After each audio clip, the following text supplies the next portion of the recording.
If I was asked to pick the weirdest dish that's ever been served on MasterChef, this one is without a doubt the first one I'd think of. I mean, are you surprised that Leslie singled you out here? No, chef. Because Leslie is a petty man, precisely the type of behavior I expect from him. Believe me, their rivalry was iconic. Faced with this challenge, he made short rib caramel with tamarind curry. However, it was far from up to par. Chef Ramsay slammed the dish because it suffered from being completely imbalanced, with more pasta than filling. I'd like to congratulate you on standing out tonight, possibly outside the door. Moreover, the overwhelming spiciness made it inedible. And when Chef Ramsay prodded Daniel for his take, he got real defensive. I wish I had made the caramelli smaller. I enjoy the sauce. However, the famous chef shut Daniel down mid-sentence, putting him on blast for his complete delusion. And stop there. Good night. Thank you, chef. Gee, I feel secondhand embarrassment for the guy. And to just rub some salt into the wound, Elliot pretty much parroted everything Chef Ramsay had to say too. It just doesn't make a lot of sense. So out of line with what we showed and what we were asking.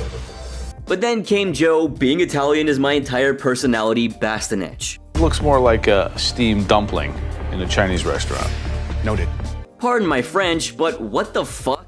His critique felt like a throwback to a time when French and Italian cuisine were considered the pinnacle of fine dining, and every other culture's cuisine wasn't even a consideration. You think that could ever be served in an Italian restaurant? Not in an Italian restaurant. He sees anything outside the cultural comfort zone of the West as less refined for him, and this is far from the only time he said stuff like this. See, it's obviously not about dissing European cuisine, it's about the disrespect shown towards other culinary traditions. Many Asian dishes demand just as much labor and craftsmanship as European fare, if not more. But Joe's worldview seems confined to a belief that only Western cuisines embody refinement. It's honestly something that really gets under my skin every time he does it. But here's some perspective. An Asian viewer on Reddit said, "I do not use the word racist lightly, but Joe's pattern behavior towards Asian cuisine is racist. I, as an Asian woman, have experienced no shortage of racist insults towards my culture's food, and I have every right to call it out when I see it." Joe's comments stem from racist and outdated views on cuisine. It's not just viewers though. Many investigations have exposed his targeted comments, and the more you look, the more you'll find. Well, honestly, I think he's on the judges panel just for drama's sake. And if you feel the same, make sure to drop a like, subscribe, and turn on my post notifications. And by the way, you can now become a member of my channel by hitting this tab right here. From crazy behind the scenes moments to having your own custom emojis, you can now win some really cool prizes by just becoming a member of the channel. But in the meantime, let's talk about this next contestant who had some really questionable skills. I'm going to single out one dish that stood out. Jennifer. Okay, wait for it. Your dish definitely stood out. Unfortunately, for all the wrong reasons. Looks like she got bent? Anyway, let me ask you this, is Jennifer Bem the worst winner in US MasterChef history? I say, yeah. For one thing, the C in Jennifer Bem stands for consistency. What are you thinking about trying to serve us raw food? We're watching you cook, we're not idiots. Now, it's a perplexing paradox. She showcased flashes of promise, but muddied it all down with way too many moments of abysmal failure. So, in the Elimination Test in episode 13, when she presented her ground pork patty, right off the bat, Chef Ramsay was appalled. What the hell were you thinking? It's what I grew up with. So if it's that what you grew up with, then this should be mind-blowing. 0 on presentation. Let that set the stage for what's about to come. Because if we're talking flavor, well... Disgusting. Because that is a joke. Not impressed. Oh yeah, believe me, it completely deserved that thrashing. And I think one of your weakest performances in this competition. He also implied that she hadn't broken a sweat while making it. And we all know how important blood, sweat, and tears are for making art, right? You don't look like you've achieved much. I'm sure he had a lot more to say, but only managed to get this out. I'm going to stop there. Joe, on the other hand, was furious. He chucked her plate into the trash like usual, like it had personally offended him, grumbling about how it was a waste of everyone's time. This is a great example of what garbage is. Well, she was definitely lucky she didn't get eliminated that night, and even luckier that Christian messed up in the final 3.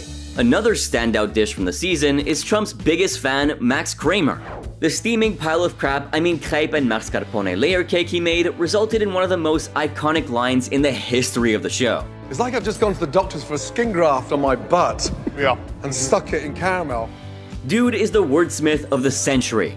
If you ask me, I think the judges had an absolute riot over the dish. They couldn't stop laughing at how absurd it was. Seriously, what was this? 15 crepes piled together like the Leaning Tower of pastry? There's no sweetness. I don't get a lot of coffee flavor at all. I would be worried, actually, with what you made here. But I mean, if you're gonna do that, you may as well make it sweet, right? Or, well, have any flavor whatsoever. You might as well have stacked paper towels instead. I want to talk about Season 9, Episode 7. And things were dramatic right from the start. So, Caesar, who won the previous challenge, had the power to decide the fate of the remaining contestants. And everything depended on what he decided they'd have to cook, that being churros. But this wasn't gonna be any ordinary churro challenge. Oh no. It was being presented by none other than Alexi Lalas himself. Churros with chocolate sauce. Oh my God. You might remember him from his soccer career, but these days, he's killing it as a Fox Sports analyst. Now, Alexi gave everyone a quick reminder of Fox's coverage of the World Cup before revealing that Caesar chose churros for the night's main event. But here comes the crazy advantage that Caesar had as a team captain. You'll get to pick 10 contestants to join you in safety up on the balcony. 10? Yeah, you heard that right, 10. Thanks to Caesar, 10 contestants headed up to the balcony, safe to cook another day. Those who remained only had one way out of the mess they were in, to nail those churros. Now, coming to the challenge, the contestants had just 30 minutes to whip up some delicious churros, along with a mouth-watering chocolate sauce. It is one of the most challenging things. I don't put them on my restaurant menus unless I have the right talent to be able to execute them properly. So, let's talk about Alicia. At first, she seemed to be in her element, since she'd made churros before. But she took a risky move by tossing her freshly fried churros in cinnamon sugar pretty aggressively. I think Alicia's showboating. Yes, we don't need to do that. All you're doing is beating those things up. She flipped them high, catching them in her bowl in an attempt to make an impression, but sadly, it backfired. At the end, kind of showboating, tossing those churros. You see how they're breaking apart? It's because of that. Aaron called her out for showing off instead of showcasing her actual skills. He was quick to criticize her technique and even went to the length of calling it disrespectful. Mistreating this really beautiful dish for me, that's just like super disrespectful. Disappointed that you did that. To top it all off, Alicia had not only broken his confidence, but also ended up breaking her delicate churros in the process. This is why you don't show off until you're actually stepping up to the plate. But things were about to get much worse when Chef Ramsay got his hands on them. Absolutely clogged with sugar. I'm talking clump after clump after clump. This overcoated, sugary disaster was far from the treat that he was looking for. And when the famous chef took a bite, all that sugar fell straight off the churro and onto him. It's dry, it's crumbly, and like I said, taste everything you serve us. All she had to do was taste the dish and dust off all that excess sugar from it, but Alicia wanted to win the judges over with her sweetness, a strategy that clearly failed miserably. In the end, it all came down to two contestants. Bowen and Alicia found themselves in the hot seat. I'm curious to see what the balcony thinks. Caesar. The judges really wanted to hear what the safe contestants had to say for themselves. Who among the two would make it through, and who among them would be heading home. But I'm sure you can guess which of the two was the night's big loser. Alicia? Alicia, chef. Alicia, chef. Alicia was heartbroken, but she simply didn't have it in her to go further in the competition. Oh dear. To make things worse, the judges had way more to say. They were so sugary, was virtually inedible. Ouch. Tough pill to swallow, especially for someone who seemed so confident. Alicia's showboating played a crucial role in her downfall, and it's proof that strength and skill cannot be faked. Now, for a slight change of pace, I thought I'd bring up episode 4 of season 8 from MasterChef Junior. It's time for your mystery box challenge. So, another day, another mystery box challenge. But guess what? They weren't exactly greeted with the most pleasant aroma. Today might not be such an easy challenge. Inside the boxes was a giant monkfish, octopus, crickets, frog legs, and a whole bunch of other surprises that didn't exactly smell great. What the heck is that? While the young chefs were a little bit skeptical, Chef Ramsay assured them that these ingredients could be transformed into something delicious with a little bit of creativity and skill. But despite that assurance, one particular young cook's efforts fell short. When the judges went around to check on everyone's progress, Chef Ramsay had his eyes on McLean. He sensed that the pressure might be getting to him. Make sure you taste everything before you put it on the plate together. As the time was running out, the young cooks hustled to plate their dishes, hoping they'd manage to impress the judges. Looks really bad. Let's go, Ciara. Final minute. Freddie, I gotta see you hustle back there. Move, Freddie. But the big question remained, who would face elimination? It was honestly anybody's game. Nobody had an advantage going into this challenge. Now, coming to Molly, she decided to go with monkfish with homemade biscuits, lemon aioli, and slaw with red wine vinaigrette. But Daphne wasn't impressed. According to her, the presentation was far from restaurant quality. We need to see a meal that feels restaurant quality. And I don't think the presentation of this nails that, even if the food does taste good. Well, I wouldn't be too harsh on her considering that she had far less experience than any of the adults in the room. But nobody's safe from high expectations in the MasterChef kitchen, whether junior or the original. Chef Ramsay even went a step further with his criticism. But unfortunately, this dish is very ugly. You can't just clump monkfish. On the other hand, Aaron appreciated the seasoning of the fish, but Molly had missed a crucial detail. Missing the real core essence of the dish. You know what I mean? Yeah, I feel you. Now, circling back to Chef Ramsay, he delivered the final blow, declaring it as Molly's worst dish so far. Molly, unfortunately, I think it's your worst dish you've cooked in the competition so far. While Molly walked back to her station disappointed in herself, McLean's dish wasn't too far behind. When he presented his grilled octopus with spicy Israeli couscous, spicy chimichurri, baked sunchokes, and braised carrots, Chef Ramsay had more than one concern with the dish. So this dish is way out of proportion. The octopus was completely lost in the mess of ingredients on the plate. However, Ramsay had bigger fish to fry. My big concern about this dish is that the octopus looks undercooked. To make things worse, Aaron had plenty more to say about it. Couscous is overcooked. It's lacking salt. The sunchokes are very oily. McLean had to have been feeling so dejected at this point. I mean, the poor kid was putting on his best brave face, but, well, the criticism was getting harder to bear by the minute. I'd wager that a good number of adults would have done the same.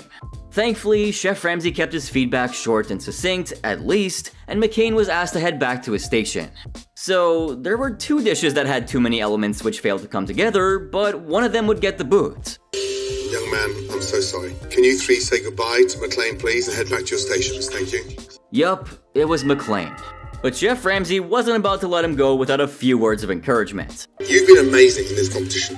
Think what you've done, think we've achieved. Promise you're gonna continue cooking. He deserved that little pat on the back as he left, for sure. But here comes a challenge where pretty much everybody started floundering. And the result was beyond disgusting. Listen, you're gonna give me the basket that I want, or you will become my mission in life. So, Season 6, Episode 5 really shook things up with a twist that put everyone on edge. The episode kicked off with the Mystery Box Challenge, and Jesse came out on top as the winner. But instead of heading back to the pantry to discover his advantage, he was at the receiving end of some shocking news. For the first time ever in MasterChef, you will not be going back into that pantry with us. You're going to get your major advantage right here. Yup, Jesse held the reins for the day as the remaining contestants were introduced to an ingredient that Graham referred to as an awe-inspiring gift from Mother Nature. Yeah, I've got more questions than answers here. But with anticipation building among the contestants, the time for the big reveal eventually came calling. It's beautiful. What is in this box? Chef Ramsay asked Steven what he thought could be in the box, and boy did he have a hell of a reply. My destiny. And what do you know, he was actually right. The mystery ingredient wouldn't be unveiled until they stepped foot in the pantry. Jesse, meanwhile, was treated to yet another advantage. If Jesse hands you a regular basket, then you'll be asked to make a savory dish. Jesse hands you a basket with a bow, then you'll be making sweet dish. Using this incredible ingredient in a sweet dish could either be a game changer, or as Chef Ramsay put it could be game over. The stakes were definitely high, and Jesse had to make the decision of who to hand the baskets out to. Give it to me, please. But what exactly was his strategy? I'm just gonna give the weaker contestants sweet basket. They're probably gonna struggle. You're bacon. Weeding out the weaker contestants by challenging them with a sweet dish. Now, he was only going by Chef Ramsay's words that the mystery ingredient would be tricky in a sweet dish. But was the famous chef trying to pull wool over his eyes? Oh yeah, I'd definitely call corn a tough sell in a desert. But let me tell you, the pantry was overflowing with all kinds of the stuff. Fresh white and yellow corn, canned corn, corn tortillas, popcorn, and even candy corn. I mean, that isn't exactly corn, but that's a topic for another day. Anyway, Steven was over the moon because he'd been growing corn for years and absolutely loved working with it. But Tommy and Charlie couldn't wrap their heads around what to do with it. Meanwhile, Veronica was really struggling with the very concept of incorporating corn into a dessert. Which is weird since desserts and baking were well within her wheelhouse. My brain doesn't want to go down corn and dessert. It says those two don't go together. Eventually, Veronica went with corn crème brûlée, and she seemed to be pretty confident about her decision. I'm dedicating this dessert to my first and oldest granddaughter. I'm making corn crème brûlée. Meanwhile, Justin was whipping up a cream puff stuffed with corn and topped with a candy corn sauce. This was something Graham wasn't too sure about. Do you think that's excessive or no? No. I don't understand what you're making here with all this stuff. When Christina tasted the filling, she suggested adding more salt. But Justin thought it'd be a brilliant idea to snub her to her face. Don't forget, you're probably gonna need salt. That's my most polite way of telling you definitely did not have enough salt in it. Let's see if that comes back to bite him in the end. First though, Veronica had to present her dish. I'm feeling really confident and I'm feeling like they're gonna like it so much. Veronica, what'd you make? Christina was looking for that perfect crack on the brûlée. You can hear that crack. The only texture that a perfectly creamy creme brulee really needs. Let's give it a taste. And Veronica's confidence didn't exactly reflect in the dish. The creme brulee is not well done at all.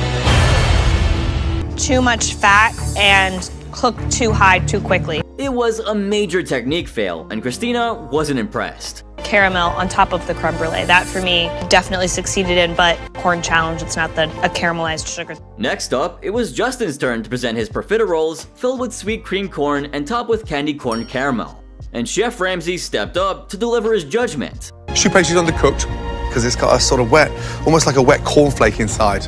Yes, chef. Sadly, the pastry was undercooked, the filling was overly sweet, and to top it all off, he thought it would be a brilliant idea to use canned corn for the filling.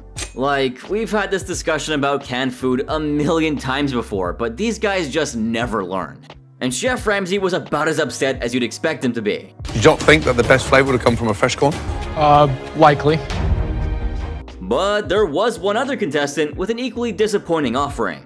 Your grits give me the Charlie's attempt at yellow corn grits with New Orleans barbecue shrimp was lambasted for its undercooked grits and for failing to let the corn shine as the star ingredient. I come from humble ingredients and humble beginnings, but I want to... Give me some of that love.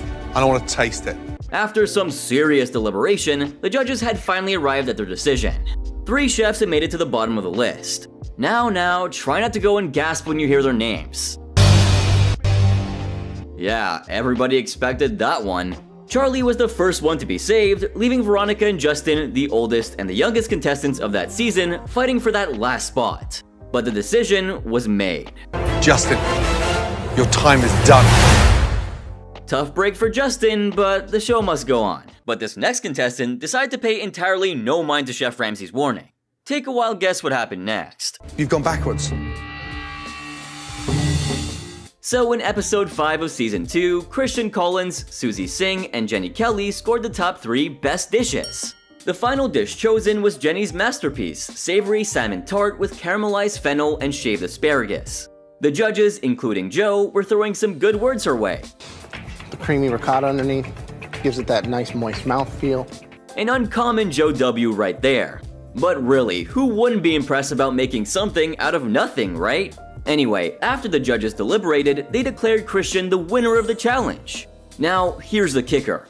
He got the privilege to be the first contestant to raid the MasterChef pantry and pick the ingredient or style of food that everyone had to cook within the Elimination Test. But the theme for the test was still up to the judges. Now, the theme of today's Elimination Test is the cuisine of Europe. They laid it on Christian that the theme would be the cuisine of Europe, and he had to choose between Spanish, French, and British cuisine. And here's what Christian chose. Vive la France!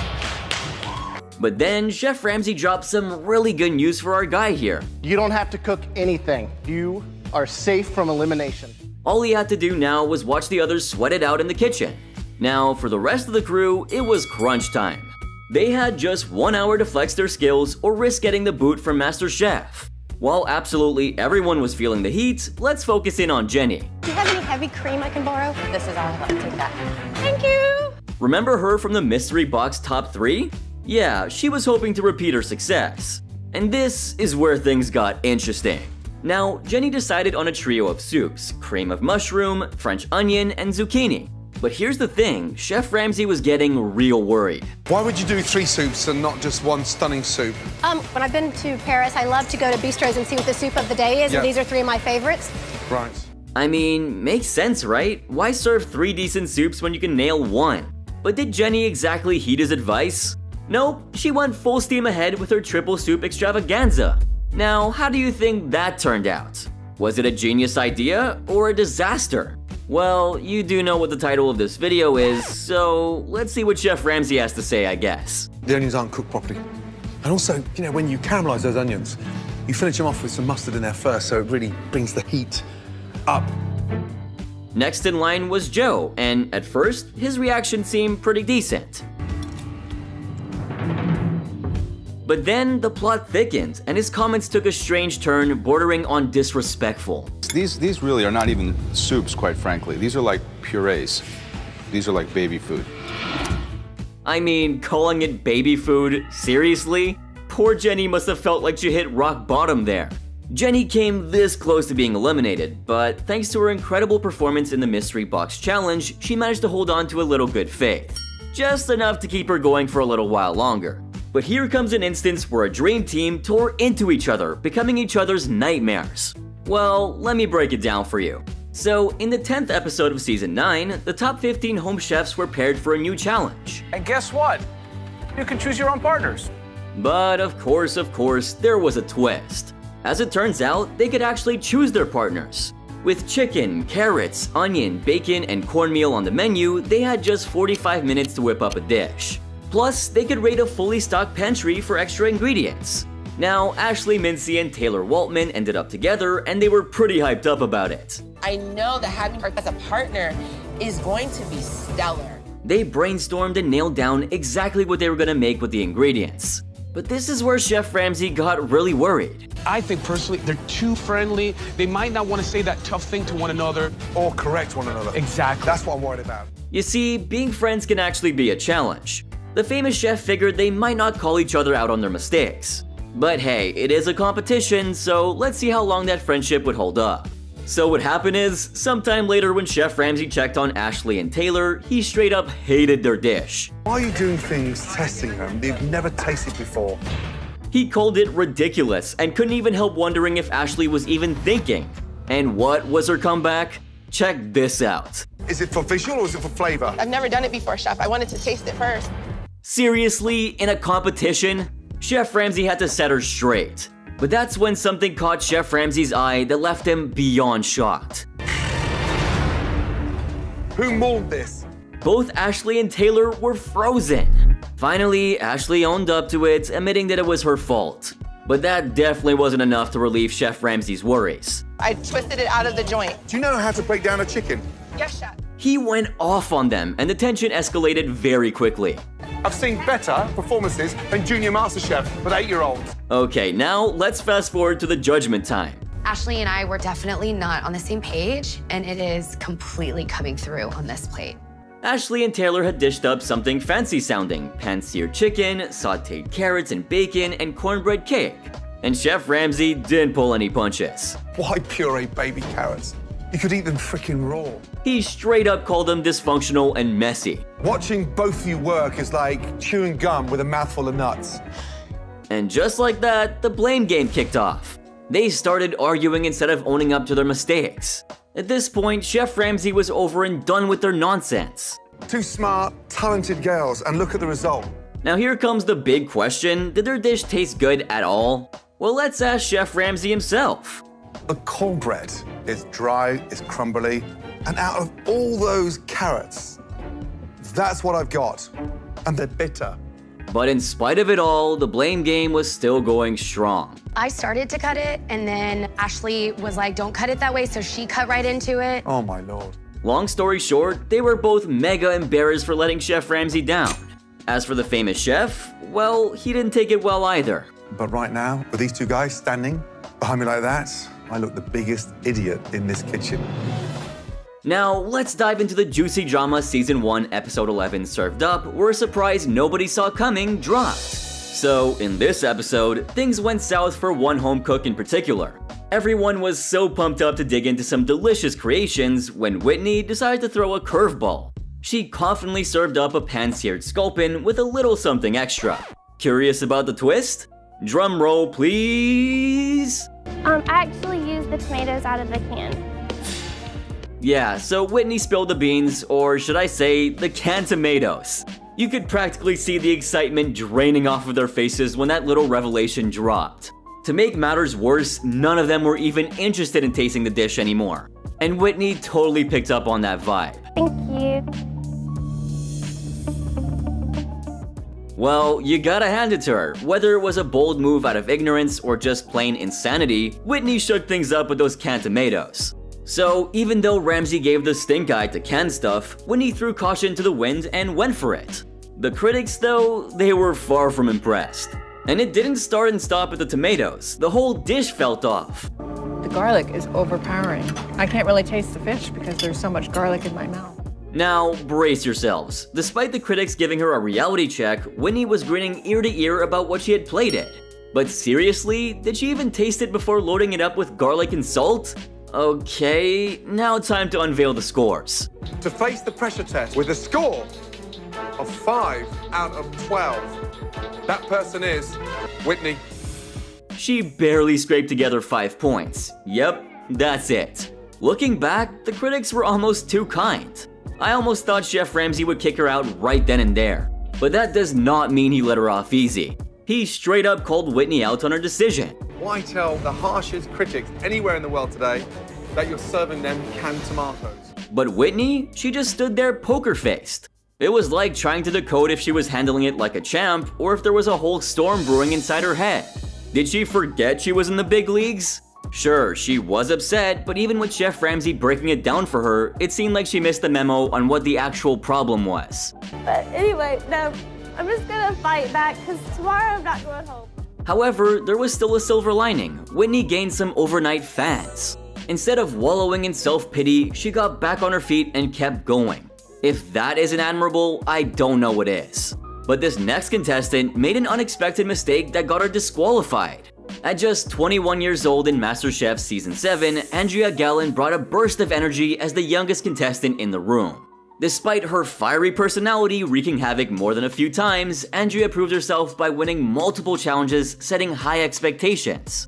So, during episode 10 in the 100 Farmers Challenge, Andrea landed on Diamond's red team, which unfortunately lost with just 20 votes out of 101. And the consequence was facing the dreaded pressure test. During the blue team's rescue mission, they saved Nathan, leaving Andrea and Terry in the danger zone.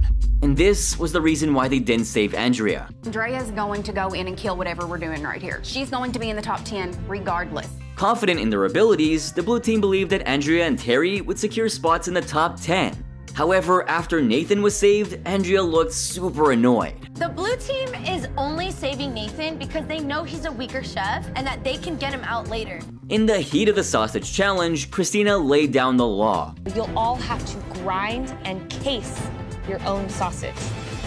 Please, head to your station. And that's not all. The contestants needed to have their sausages in a bun at the front table within 60 minutes. Andrea, guided by her culinary vision, crafted a bratwurst with beer butter caramelized onions and a currywurst ketchup on pretzel roll, aiming to represent her love for global flavors as a traveler. However, with less than a minute left, Andrea did this. Andrea, move! Yep, she threw a curveball by putting her sausage back in the pan. This prompted urgent pleas from the judges and even fellow contestant Tenoria to hustle. In the final 5 seconds, chaos ensued as Andrea struggled to make it to the front table, with everyone shouting at her to speed up. Andrea, you've got to be down here! Oh, I did not even... After arriving a few seconds late, Andrea, visibly uncertain, admitted her mistake. I was so focused on getting my sausage in a bun perfect that I completely forgot to walk to the front. Anyway, Andrea faced the judgment as the third contestant to present her sausage in a bun. Chef Ramsay inquired about her sausage recipe, and she revealed a mix of 1.5 pounds of pork shoulder, 1 pound of veal, and 0.5 pound of fat. And after tasting her dish, this is what he had to say. Young lady, here, the sausage is still glistening. That is beautiful. He noted the moistness of the dish and cut it into slices to showcase its glistening texture. Believe me, he was impressed by the glizzy. Chef Ramsay generously shared the slices with the other contestants, praising Andrea for her spot-on seasoning and commending her meat grinding skills. Eric and Terry joined the chorus of approval, labeling it as delicious. But that wasn't the end of it. What Chef Ramsay said next was one of the highest honors anybody's ever received on MasterChef. I think that's going to be one in my book. Really good job. Thank you, Chef. Delicious. Thank you. Wow. Wow, crazy. Imagine your creation being featured in Chef Ramsay's book. Brandy, who had earlier doubted Andrea's top 10 worthiness, conceded that not saving her only made her shine brighter. However, at the end of it all, it appeared Diamond might be on the chopping block, and here's why. That's it. That's the end. There's no ifs, ands, or buts. I'm going home. But things got twisted. During the deliberation, it all came down to Andrea instead. I don't think we could have made it any more clear. Listen, she had the best sausage of the night, okay? Christina stressed the importance of following the rules, but Chef Ramsay tried to defend Andrea, arguing that she had the best sausage. And when the judges finally returned, Chef Ramsay dropped some big news. The person who is unfortunately going home tonight did not have the worst dish. Guess who got the boot? We were forced to watch the last 10 seconds and sadly did not adhere to that rule. Chef Ramsay emphasized that rules unfortunately were rules, and Andrea's late arrival, as seen in the last 10 seconds of the challenge, sealed her fate. Andrea then became the second person in MasterChef history to be disqualified for failing to adhere to the time limit. What happened next was heartbreaking. I am so sorry. Rules are rules, and we have to abide by them on a daily basis. Chef Ramsay lamented that one of the most talented and inspiring young chefs wouldn't advance to the top 10. Andrea, in tears, admitted her mistake. I messed up. In a bittersweet farewell, Andrea received a montage of her journey. It emphasized that not being in the kitchen anymore didn't matter as much as knowing what she wanted to do and who she wanted to be. A poignant exit for a promising chef. But here comes an instance where one contestant's arrogance took the center stage. In Season 9, Episode 11, Mark practically blew the doors down with his arrogance, and you have to see why. I've made it better over this way. It's faster, a double boiler takes too long. You have plenty of time. Do you want to make it right? The dude straight up brushed off Aaron's wisdom on crafting the perfect béarnaise sauce. Yeah, like he wasn't standing in front of one of the greatest chefs of our generation. Bad move, my friend, bad move. And just to add a little more spice to the mix, he defended his own speedy approach, claiming that there's no right way to do things. Even someone like Joe tried to drop some knowledge about the importance of technique, but Mark wasn't willing to hear him out either. However, Chef Ramsay's intervention was yet to come. I'm going to stop you now. 10 years of doing this competition, I'm not going to be responsible for sending undercooked egg yolks. The famous chef finally let loose, and boy did he have a lot on his mind. When he pointed out Mark's undercooked egg yolks, he made it crystal clear how disappointed he was. It was like the weight of the entire 10-year MasterChef legacy just dropped on Mark's shoulders. Hold on though, because the elimination test didn't go much better when Mark's attitude was thrown into the mix. Now brace yourselves. 5, 4, 3, 2, 1. Well, Mark, for whatever reason, decided to toss in some strawberries at the last minute. And apparently, he wasn't caught up on his physics homework because he didn't seem to anticipate at all that their water would leach out and flood the rest of the dish. But wait, there was way more chaos to come. Struggling with the ticking clock, Mark fumbled and failed to get all the cupcakes in the box. Now imagine how Chef Ramsay felt. Uh-oh. I don't have all my cupcakes in the box. Wow. Talk about making a bad situation worse. Mark thought that a bit of laughter would magically fix everything, but Chef Ramsay's disappointment was hovering above Mark's head. Even as Chef Ramsay laid down the critiques, Mark stood his ground, claiming that his confidence was being mistaken for arrogance. The home cook leaving this kitchen, Mark. In the end, Mark's departure was inevitable. The MasterChef kitchen just wasn't big enough for his ego. Now, could you think of more times when chefs messed up on MasterChef? Let me know in the comments section down below. Also, don't forget to check out my latest video right here since it's even crazier.